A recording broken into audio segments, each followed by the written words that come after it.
Grandir n'est pas s'enrichir de quelque chose de nouveau, mais découvrir ce que l'on a déjà à l'intérieur.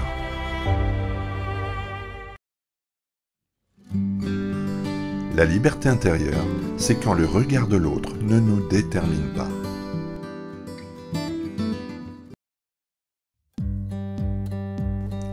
La rencontre, voilà bien le lieu des passions, de la comparaison, de l'attirance et de la possession, de la fascination, de la peur et de la colère, de la honte et des jalousies, mais surtout de l'amour, de l'émulation, de l'amitié et de la joie.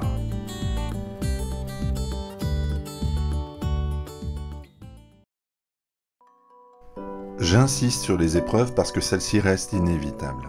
Rien ne sert de discourir, d'épiloguer des heures durant sur la souffrance.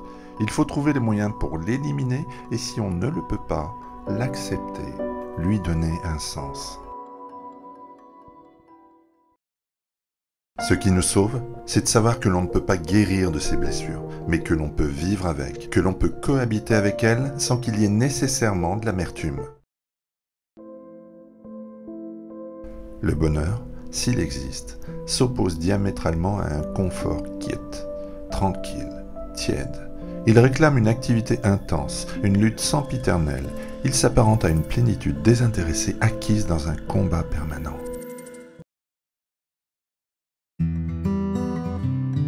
Rencontrer l'autre, c'est se reposer un peu de soi.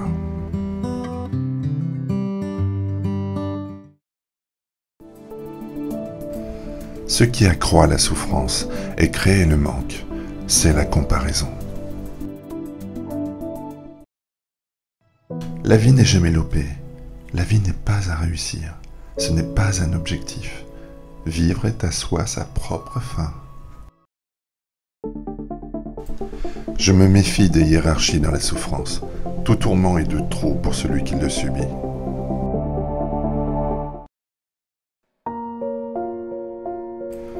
Il y a des sourires qui blessent, des compliments qui tuent. Faire, c'est fabriquer de nouvelles choses. Agir, c'est être les deux pieds sur terre et avancer, sans vouloir construire à tout prix du neuf.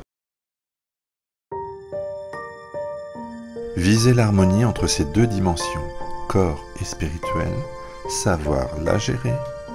Là réside précisément le difficile apprentissage du métier d'homme.